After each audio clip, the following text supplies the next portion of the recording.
for the health session. Next, we have a panel discussion on education and livelihoods. Participation is low and falling further. I'd like to invite Sharan Aluwalia, who will be moderating the session. We will have Ashali, we have Ms. Malika Mistry, we have Professor Nilanjan Banik, and also Professor Arvinder Ansari. Yes.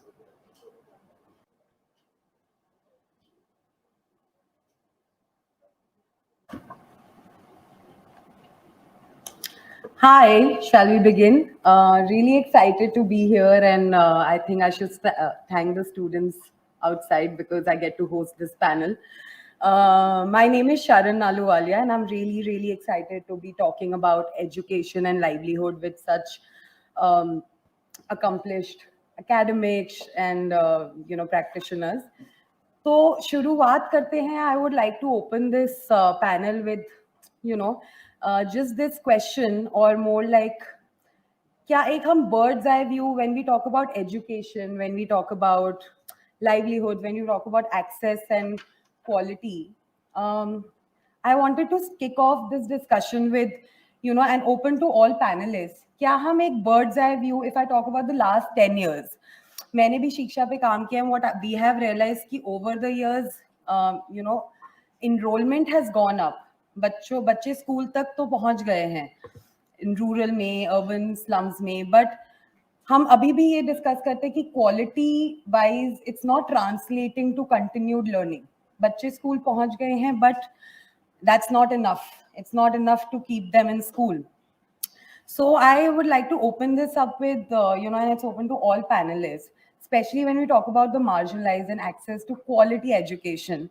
So what are some of the trends and what are some of the, bottlenecks, especially if we talk about education of young girls and, marginalized community, or especially with the focus of Muslim women and young girls.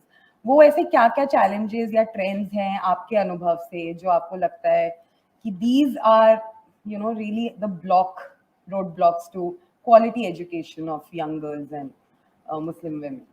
So open to all panelists. Professor Ansari, Professor Mistry, if you would like to take that up.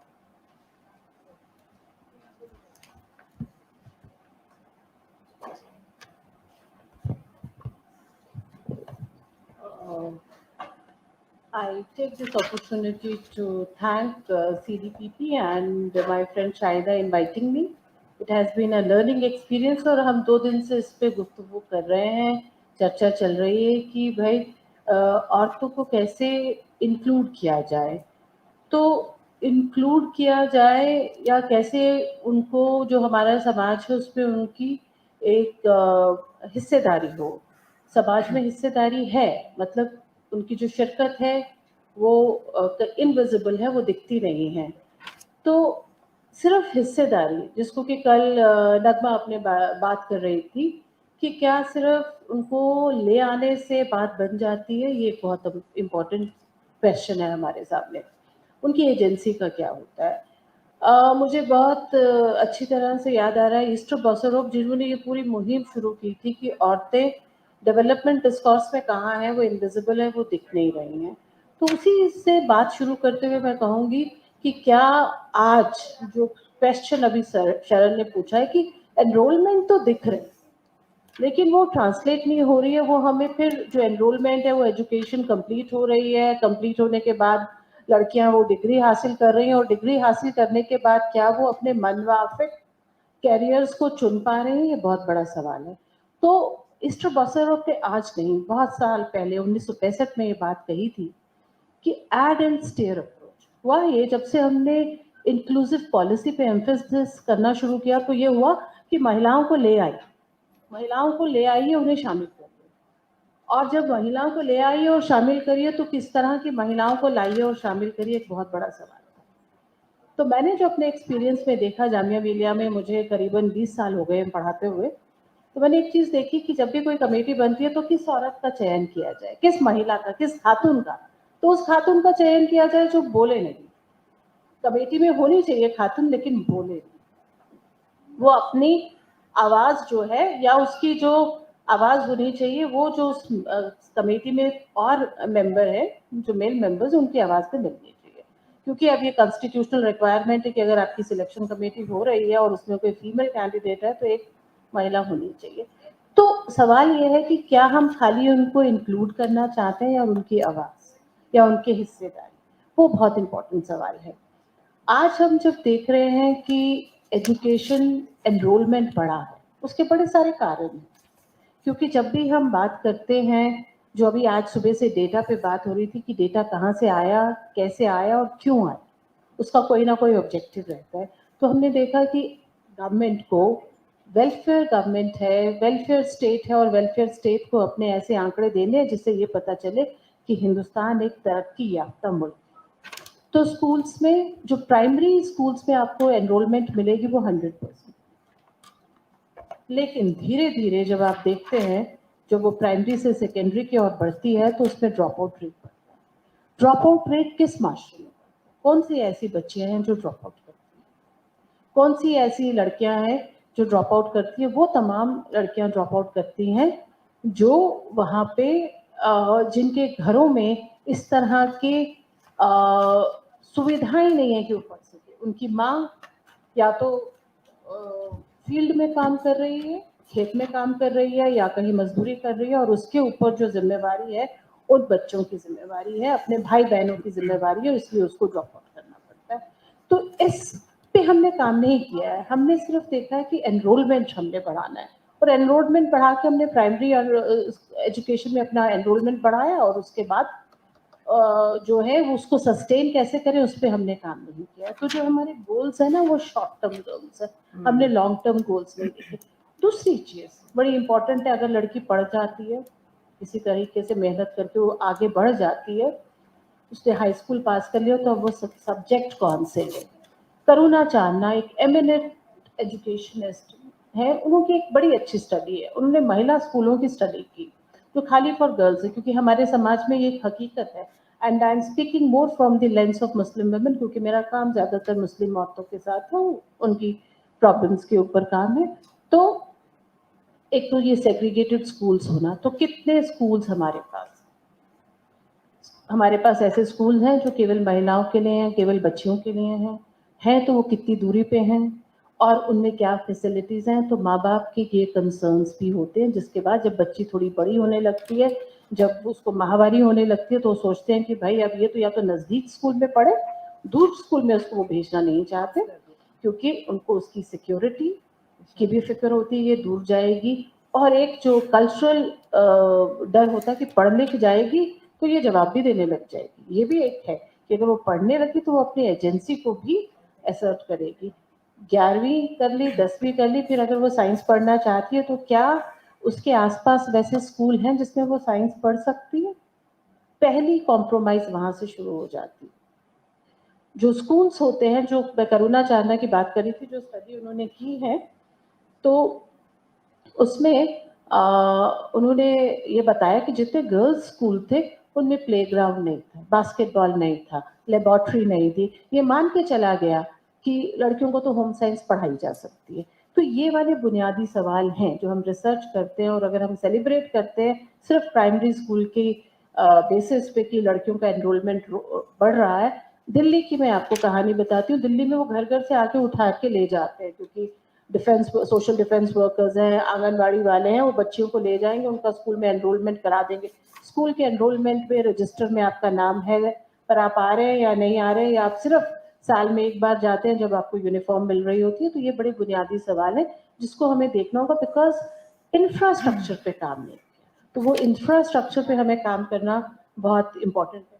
ये 20 minute आप complete या No. So at Okay. 1 we break for lunch. We have half an hour, 10 minutes Q&A रखेंगे, तो Okay. 20 minute का discussion तो अब ये सवाल आता है खासतौर से, क्योंकि मैं चाह रही थी कि इसका सवाल ये जो है जनरल उसमें परिप्रेक्ष्य में बात किया जाए और मुझे मुस्लिम महिला पे बात करने का मौका मिला जाए। तो मैं, क्योंकि समय की कमी है, जनरल हमने देखा कि एजुकेशन का सिनेरियो ये है, 11वीं में उसको देखना ये कॉमन है, चाहे वो मुस्लिम बच्ची है, मुस्लिम बच्ची के साथ ज्यादा दिक्कत है, लेकिन जनरली भी अगर एक बच्ची जो है लोअर इनकम बैकग्राउंड से आती है तो क्या वो सब फैसिलिटीज, अगर उसको अपने मन चाहा कोर्स पढ़ने की सुविधा और इंफ्रास्ट्रक्चर उसके पास है, ये एक सवाल है जिस पे बहुत गौर करने की जरूरत है। फिर वो कॉलेज में आती है, अगर उसने वो दहलीज भी लांघी, वो कॉलेज में आई, कॉलेज में उसने अपनी पढ़ाई की, बीटेक की। जब बीटेक करती है तो बीटेक में उसके लिए क्या ऑप्शंस है। सिविल इंजीनियरिंग में वो जाती है तो वो अपने आप को एकदम अकेला पाती है, एलिनेटेड फील करती है, बिकॉज सिविल इंजीनियरिंग ऐसा डिसिप्लिन है जिसको वो समझना चाहते हैं this is more for main and not for women. उनको सॉफ्टवेयर उसमें जाना चाहिए, टीचिंग में जाना चाहिए, इस तरह के कंसर्न्स उसके पास आते हैं। वो भी अगर वो लांघ लेती है तो फिर एक पड़ाव उसकी जिंदगी में जाता है कि उसकी शादी हो रही है, तो वो अपने करियर को कैसे नेगोशिएट करे, अपने करियर से और अपनी पर्सनल लाइफ को वो कैसे बैलेंस करे। तो वहां पे आके हमने देखा है कि बहुत ब्रिलियंट लड़कियां जिन्होंने प्रोफेशनल एजुकेशन हासिल की होती, उनके सामने ये सवाल खड़ा हो जाता है कि वो अब अपनी फैमिली पर्सनल लाइफ को चुने या अपने कैरियर को चुने। तो वहां आके ये जो कॉम्प्रोमाइजेस होते हैं, तो मैं ये देखती हूँ पहले तो बच्ची जो है वो पैदा होने के लिए नेगोशिएट करती है आज की संदर्भ में जहां हमारा फीमेल फीटिसाइड रेशियो बढ़ रहा है। उसके बाद उसकी जिंदगी में ये जो जद्दोजहद है उसके जन्म के साथ आ जाती है। She has to negotiate at every stage of her life to reach there and to sustain there. Do we have that ecosystem? And if we have that ecosystem, which is very important, I would like to say कि मुस्लिम महिला के हवाले से अगर मैं बात करूं कि सच्चर कमेटी की जो रिपोर्ट आई थी जिसमें ये कहा गया, बताया गया और ये फैक्ट भी है कि लिटरेसी रेट जो है मुस्लिम वुमेन में बहुत कम है, और उसके बाद हमारे पास ऐसी कोई दूसरी स्टडी नहीं हुई। तो क्या मैं इस सवाल पे छोड़ती हूँ और फिर शायद जब नेक्स्ट क्वेश्चन मेरे पास आएगा तो मैं जवाब दूंगी, क्या उसमें एम्बिशन, एप्टीट्यूड या एस्पिरेशन की कमी है? नो, ये नहीं है। सो अभी I come back to this question. Some very pertinent points, Professor Ansari. आपने ये मुद्दा छेड़ा है, इंफ्रास्ट्रक्चर की आपने बात करी है, and you know you've talked about aspirations for young Muslim women, girls who don't have that ecosystem or access. ये थोड़ा scandalous सवाल भी हो सकता है. I want to ask this. Do you think we are teaching poor children poorly? Because you know हम बोलते हैं कि पहले ये कर लेते हैं फिर करेंगे. आजकल जब हम शिक्षा की बात करते हैं सिर्फ learning नहीं है. You know it needs to be very holistic. It needs to involve capacity building, mental health. इससे पहले पैनल में हेल्थ का इतना फोकस था, and how that deters young girls to you know access. So in terms of ecosystem, and to just continue on what you have said from your experience of working, it's very strong panel who worked on education for years. I mean, Professor Mistry, would you like to take that on, and then maybe others can share their views कि वो क्या challenges है ecosystem में और landscape में? Hello, अस्सलाम वालेकुम, नमस्ते and good morning, good afternoon, 12:30 बजे। Actually I want to thank, क्योंकि मैं पैनल में आने वाली मुझे मालूम नहीं था, अभी बोला गया था। तो एक्चुअली मेरी किताब है, इस सब सवालों का जवाब देती है। अभी ये छपी है लास्ट ईयर और दिल्ली वाले इंस्टीट्यूट ऑफ ऑब्जेक्टिव स्टडीज वालों ने छापे हैं।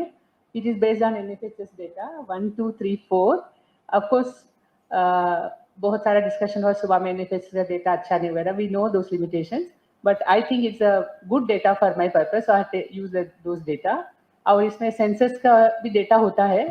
पहले सेंसस में डेटा मिलता नहीं था, कलेक्ट करते थे लेकिन छापते नहीं थे। 2001-2011 में छापा गया, तो मैं वो डेटा ली, उसको एनालाइज की हूँ और उसका एक चैप्टर है इसके अंदर, census based on census data. NFHS 1, 2, 3, 4 ऐसे 4 चैप्टर हैं, फिर एक रिकमेंडेशंस वगैरह हैं। तो ये पढ़ लेंगे तो आपको सब मुस्लिम वुमेन के एजुकेशन के बारे में समझेगा। और जब NFHS 1 हुआ था तो मैंने एक छोटा सा बुकलेट छापी थी, NFHS 1 का डेटा ली थी। By religion, religion is one of the variables. In fact we were not introduce. मैं पूना से हूँ, पूना कॉलेज में, पूना कॉलेज के अंदर मैं इकोनॉमिक्स की टीचर थी, अभी रिटायर हो गई हूँ, लेकिन रिसर्च करती हूँ। पहले से मैं जॉब ज्वाइन करने पहले से रिसर्च करती आई हूँ, तो मुझे अच्छा लगता है और मुस्लिम इश्यूज में ज़्यादा की हूँ। और मेरा MPhil का टॉपिक था हिंदू मुस्लिम फर्टिलिटी डिफरेंशियल्स, और PhD के लिए था मुस्लिम फर्टिलिटी इन इंडिया करके। तो काफ़ी मैंने मुसलमानों के ऊपर ज़्यादातर काम करती आई हूँ। तो ये किताब मैं सबको बोलूँगी, एक तरह से एक अल्लाह ताला की तरफ से मेरे को मौका है आप लोग को बोलने की। किताब मेरे पास है, आप जैसे किताब लीजिए, पढ़िए। हर स्कूल में किताब होना चाहिए, डेटा बहुत है इसमें। इनफैक्ट एक रिव्यूअर बोले आपने लिखे कम है, राइटअप कम है और डेटा बहुत ज़्यादा है। तो डेटा का जो 2 दिन से हम सुन रहे हैं तो वो इसके अंदर है। तो आप लोग प्लीज़, मेरा रिक्वेस्ट है कि आप दूसरों को बोलो। ऐसा खरीद के मुझे पैसे नहीं मिलेंगे, मुझे पैसे नहीं चाहिए। मैं चाहती कि लोग पढ़े और काम करें हमारे लोगों के बीच में, जो भी जो अपने वेल विशर हैं, नॉन मुस्लिम और मुस्लिम जो हैं, तो अपनी कम्युनिटी आगे बढ़ सकेंगी। मैं एक्टिविस्ट भी हूँ, मैं यूनाइटेड नेशन में जब गुजरात में मुसलमान को मारा गया था, मेरे को अल्लाह ताला ने मौका दिया। 2002-2003 में मैं गई थी जेनीवा, तो यूएन के अंदर एक वर्किंग ग्रुप और माइनॉरिटीज मीटिंग होती, उसके अंदर मैंने बोल के आई थी, UN is inter governmental organisation, वहाँ पर ज़्यादा कुछ होता नहीं, रिकॉर्ड होता है क्या इनजस्टिस हैं करके। तो मेरे सबसे लास्ट में उस टाइम को अपने वो कौन थे, एक सन्यासी, मैं भूल गई नाम उनका, मर गया रिसेंटली, मारे उनको, हाँ स्वामी अग्निवेश लास्ट में गुजरात के बारे में बोले थे। 2 साल मुझे मौका मिला जाने का, 2 साल मैंने वही टॉपिक के ऊपर वहाँ बोल के आई थी। मैं एक्टिविस्ट हूँ, कम्युनल हार्मनी नेशनल इंटीग्रेशन के लिए काम करती हूँ, और पूना में मुझे ये मेरी बड़ाई मानने के लिए नहीं, I am very small person, कि दूसरों को इंस्पायर करने, छोटे लोग भी बहुत कुछ काम कर सकते हैं। मैं हमेशा सोचती हूँ हम छोटे हैं, लेकिन अल्लाह ताला ने हमको सबको थोड़ा सा पावर दिया है, वो पावर यूज करेंगे तो society can change, definitely it will change आया है जैसा।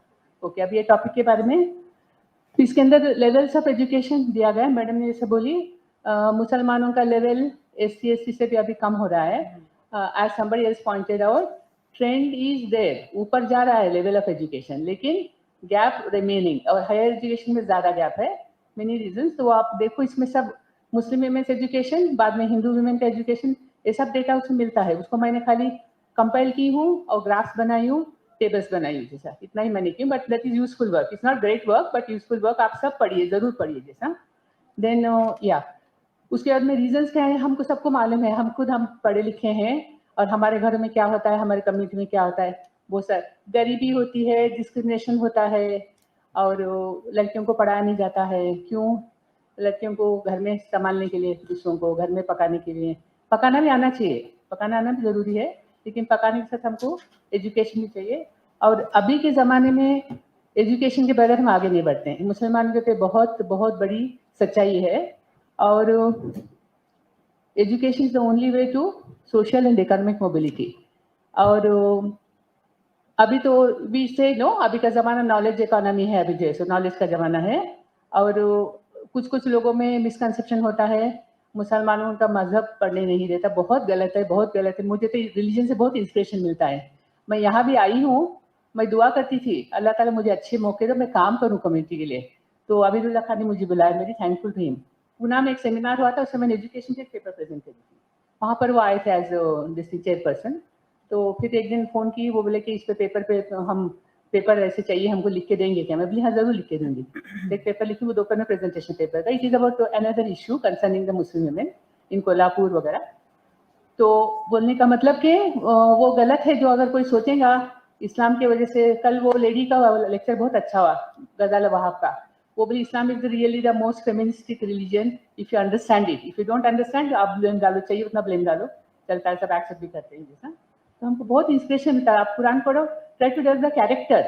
हमारे में कैरेक्टर नहीं है, हम काम नहीं करते हैं, हम फाइट करते हैं एक दूसरे के साथ। ऐसा कैरेक्टर है, यूनिटी है, एक दूसरे को आप ऊपर उठाओ। कुरान में कितने बार बोलता है सब मिलके रहो, एक दूसरे की मदद करो, ऊपर उठाओ अपने गरीब भाई बहनों को वगैरह। मिस्किन के बारे में बोलता, और ये यतीम के बारे में कितनी बार आता है रेफरेंस। हम रियलिटी में ऐसा नहीं करते हैं। ओके, तो कोई बोलेगा तो I want to be very clear that I want everybody to be Islam is actually encouraging education. वो एक प्रॉवर्ब है ना, आप सबको सब मौलाना आज़ाद यूनिवर्सिटी में आप पढ़ रहे हैं, तो आपको पढ़ाई करना है, तालीम हासिल करना है, नॉलेज है, तो आप चाइना को जाओ। उस जमाने में China was very difficult to go ना, ऐसे। तो ये बात हमको हमेशा याद रखना चाहिए। और हम जब पैदा हुए, जब से मरते दम तक हमको नॉलेज हासिल करना है, वो भी आने का प्रॉब्लम है। उसके बाद में हाँ, और क्या, हाँ और एक बात, इसमें सब सॉल्यूशंस भी दी हूँ। ऑफकोर्स मैंने दूसरे एक्सपर्ट्स हैं, अपने अमीरुल्ला खान साहब की किताब है विजन 2025 करके, उसके अंदर से मैंने काफ़ी डेटा नहीं कर ली मैं, वो उनके आइडियाज ली जैसा। वो किताब भी आप पढ़ो, क्योंकि वो हैदराबाद वाले हैं, आप उनके सेंटर पे जाकर ले सकते किताब है। तो वो vision 2025 it is about Muslims only, आप जरूर पढ़ो जैसा, या लाइब्रेरी मंगा लो, लाइब्रेरी बैठ के पढ़ो। देन या उसके बाद आप क्या बोले, हाँ हमारे जैसा इस बात में हमको क्रिश्चियन मिशनरीज से सीखना चाहिए, ऐसा जील हमारे होना चाहिए। हम नेग्लेक्ट करते हैं अपने लोगों को, जैसा हम अपने लोगों को नेग्लेक्ट करते हैं। मिशनरी जील से एजुकेशन को प्रमोट करना चाहिए, right from school level up to college. मेरी किताब है कॉलेज का और पीजी का डेटा नहीं है इसमें ज़्यादा, क्योंकि इतना ज़्यादा डेटा मिलता नहीं है, ज़्यादा स्कूल के ऊपर है। In fact school education the basic ना, अगर हमारे पास स्कूल एजुकेशन है हम आगे बढ़ सकते हैं जैसा। और मैं मेरी खुद की स्टोरी बोलूँगी। मैं बहुत गरीब थी, हम लोग माइग्रेंट्स हैं from Andhra, we went to Bombay because of difficult circumstances. और मेरी माँ को पढ़ाने का बहुत शौक था जैसा, तो सब बच्चों को बोलने की, लड़कियों को स्पेशली लड़कियों को पढ़ाओ, लड़कियों को पढ़ाओ करके। और मैंने मेरी शादी हो गई एट द एज ऑफ 21। मैं MA कर रही थी बॉम्बे में, बॉम्बे यूनिवर्सिटी से, महाराष्ट्र कॉलेज, मुस्लिम कॉलेज है वहाँ से मैंने BA करी। और उसके बाद में MA हो रही थी और मुझे पढ़ने का शौक था। मैं ब्रिलियंट स्टूडेंट नहीं थी, लेकिन I was interested in studying जैसा। तो मेरी माँ ने, मेरे husband from A rich family, upper middle class बोलना चाहिए, वो बोले मुझे नौकरी वाली ना, मैं नौकरी भी कर रही थी, मेरी माँ को पैसा ला के पूरा मेरी माँ के हाथ में देती थी, उसके ऊपर हमारा घर चलता था। तो फिर वो शादी के वक्त मेरे हस्बैंड बोले शादी करेंगे, मुझे वर्किंग वुमन नहीं चाहिए। तो मैं बोली ठीक है, क्योंकि I was working as steno, मुझे ज़्यादा पढ़ाई करना था, PhD करना है, मेरा एम्बिशन था एक कि मुझे PhD करना है ज़िंदगी में। आई डोंट नो व्हाई, लेकिन बचपन से मुझे लगता था। तो फिर मेरी माँ ने मेरे हस्बैंड को बोली मेरी बच्ची पढ़ना चाहती है, आप पढ़ाएंगे उसको। That's one thing which allowed my husband to give me the permission. Husband का रोल बहुत होता है जिंदगी में औरतों के, मैरिड वुमेन के, दैट वी नो दैट जैसा। तो लेकिन he was good enough to allow me. फिर मैंने, अल्लाह के फजल से मुझे गोखले इंस्टीट्यूट में एडमिशन मिली, MA MPhil PhD में Gokhale institute, one of the premier institutions in India जैसा। और मुझे फर्स्ट क्लास भी मिला, और MPhil के लिए वो ग्रेड मिला। PhD के में थीसिस दिल्ली वाले जो किताब छापे हैं वही छापे हैं, वो किताब भी अवेलेबल है, Muslim fertility in India micro study करते हैं। तो ये सब अल्लाह की मेहरबानी है। I mean you have some aspiration, you have some desire, अल्लाह ताला हमको देता है, एनेबल करता है।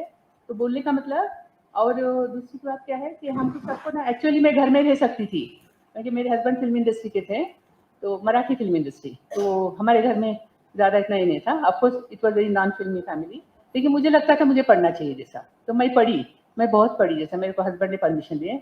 आज मेरी जो इज्जत है, मैं हस्बैंड के बारे में बोलना नहीं चाहती, मैं किसको नहीं बोलना चाहती, मुझे जरूरत नहीं है। I am an individual in more right जैसा। और इस्लाम के अंदर वीमेन हैव द राइट्स। कल वो कुरान का सूरा जो पढ़े इंग्लिश में शुरुआत में, इट वेरी वेल से जो आदमी करता है सब औरतें भी करते हैं, औरतें कर सकते हैं, नहीं कर सकते ऐसा नहीं है, but we have to become capable. It is a समाज which makes them put them down जैसा, समझे ना। तो हमको हमारी लड़कियों को भी अच्छा पढ़ाना चाहिए। मेरे घर में मेरी बेटी पे ज्यादा खर्च की हूँ मैं मेरे बेटे से, क्योंकि मेरी बेटी को ज्यादा इंटरेस्ट था पढ़ने में जैसा, समझे ना। On the base of merit we have to do that. और हर एक को पढ़ाना चाहिए, हर एक को पढ़ाना चाहिए, और आदमियों को भी पढ़ाना जरूर, क्योंकि आदमियों के बगैर जिंदगी चलती नहीं है जैसा। It is true, you know, proverb है ना, if woman is educated whole family will be educated, but man should also be educated. How can you expect an uneducated man to support his family, to make his children learn जैसा, समझे ना। तो अभी 5 minute हो गए, okay. तो जरूर मेरी रिक्वेस्ट है, प्लीज ये किताब पढ़ो और दूसरों को बोलो। इसके अंदर डेटा है कितना हमारा लेवल कितना पीछा है। Everybody should work. अभी आप लोग तो सब पढ़े लिखे हैं, कुछ PhD पे आप दुनिया में जाएंगे, काम करो, समाज में बहुत काम करो। हम जो पढ़े लिखे लोग हैं, अच्छे हैं, वेल ऑफ फैमिलीज हैं, हम हमारे गरीब भाई बहनों के लिए काम नहीं करते हैं, वो हमारा प्रॉब्लम है। We should not be like that, we should be proactive, we have to help our downtrodden people to come up in life. Okay, I stop here, thank you.